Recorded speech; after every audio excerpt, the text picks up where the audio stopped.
Mınal Kabinetler Ministrinin төрағасының тоқтамы шыққанда 25 декабрда пенсияны 50%-ға көтереміз деп. Ана мен бұл мыйзамда көрбедім, эмне үчүн ушул көрсөтүлгөн сумманы мыйзамга киргизип койгон жоксуңар? 50%-га көтөрүлөт деп өкмөт токтому чыккан. Талабек Насырбекович, өкмөттүн токтому 25 декабрь 2021 чыккан. Бул бюджет августта формироваться этиле өкмөткө киргенде. Азыр МИФИН менен МИФИНге кабинет министрден тапшырма берилген. Источник финансирования МИФИН болгон, изыскать средства деп.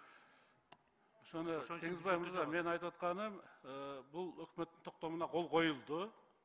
Ушуну мына мыйзамда алып келип атасыңар. Мыйзам менен ушуну бекемдеп койгонуңар жакшы болот эле деп атам мен. Биз муну күздө дагы 22 жылдын такталган бюджетин алып келебиз. Ошол суммага канча акча бөлүнгөн? Азыр мыйзамды кабыл алып атпайсыңар, киргизип атасыңар. Өзгөртүүсүн. Ушуну азыр мыйзам менен бекемдеп көрсөтүп кое берсеңер болот эле деп. Себеби өкмөттүн токтому чыкты, кол коюлду деп атам да. Туурабы? Өкмөттүн токтому кол коюлду, бирок МИФИН азыр эсептеп атат. Канча акча биз табабыз, кайсы айдан баштап деп. Кийин өзгөртүүгө алып келесиңер. Өзгөртүүдө алып келебиз. Бактияр мырза, силер мындайча мен туура түшүнө албай атам да, 63-кө чыкканда пенсияга чыгып атасыз, эркек кишини айтайын. Ошол эле пенсияга чыккан киши 64 жашында эми бул дүйнөдөн кайтып кетти. Накопительный счет акчаны ошонун семьясына кайрып бересиңер, бербейсиңерби? Накопительный 2% 6 айдан кийин үй бүлөсүнөн берилет. Менин суроом сизге төмөндөгүдөй. Лейлек районунда тургундар барып пособие алайын деп барып документ тапшырса, сиздин жолдошуңуз Россияда экен, ошондуктан пособие берилбейт деп атыптыр да. Ошого кандай жооп бересиз?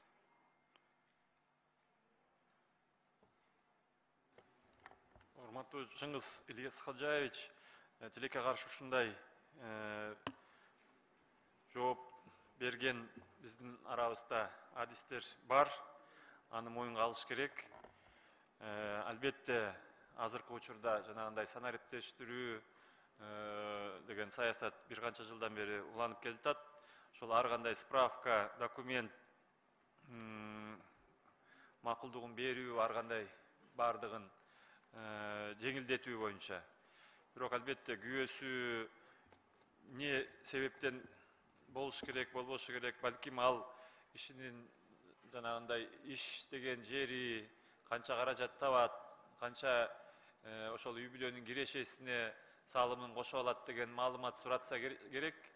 Бирок албетте биз буну сиз жанагыл фамилиясын берсеңиздер, ошол үй бүлөнүн дарегин берсеңиздер, биз буну ошол жергиликтүү органдар менен чогуу териштирип, сизге жообун бергенге даярбыз. Менин сунушум сиздерге бул тема боюнча өзүнчө бир жумуш топ түзүп, Лейлек районуна адамдар жөнөтсөңүздөр. Өздөрү барып териштирип карап келсин. Азыр фамилиясын бере тургандай боло турган болсок, бүткүл Лейлек районунун фамилиясын бериш керек болот да. Элдин баарына эле ушу жоопту берип атышаталарчы. Жанагы льгота боюнча 62 ай боюнча сизден сурайын деп аттым эле.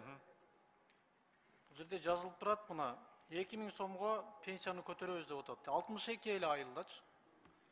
Калган айылдар эмне болот? Билесиздер, урматтуу Чыңгыз Ильяс Хаджаевич, бул боюнча саясат аныкталган. Пенсиялардагы, жөлөк пулдардагы, дагы башка жактарынан биз караштырып атабыз. Буюрса, эмки жума министрлер кабинетинин ошакта Баткен облусундагы болгон выездной заседаниябыз болот. Ошол жерде да бул маселелер каралат. Бирок сиздики айтканыңыз туура, жалпы бардыгыбыздын эле көтөрүлүшү керек эле. Бирок ошол Баткен облусун чек ара жактарда жанагындай опурталдуу, коркунучтуу жерлерде жашаган элибизди мындай колдоо көрсөтүү үчүн ушундай бир тизмелер түзүлгөн. Бирок аны албетте кеңейтүүгө дагы буюрса мүмкүнчүлүгүбүз кеңейсе, аны караштырып чыгышыбыз керек. Бүгүнкү күнү чек аралаш айылдарда эң коркунуч болуп туруп Лейлек районунда жашап атат. кандайдыр бир себептер менен Лейлек районунан эң аз айылдар кирип атат бул тизмеге. Эң көп Лейлек району кириш керек болчу бул жерде. Бунун кесепети бул Бишкектен кабыл алынып атат бул айылдарчы отуруп алып. Мындай чечимдерди жеринен барып туруп кабыл алыш керек. Өтө туура кылып атасыздар. Баткен областына көчмө жыйын өткөрүп, керек болсо Лейлек районуна барыш керек. Жеринен көрүш керек. Канча тургун жашайт бир айылда. Участкаларды киргизип койгон 2-3 үй бүлө жашайт. А калган айылдар бар да. Ошону эске алып карап койсоңуздар, сураныч. Жана протоколдук тапшырма берип коюңуз жанагы пособие боюнча. Текшерип чыксын.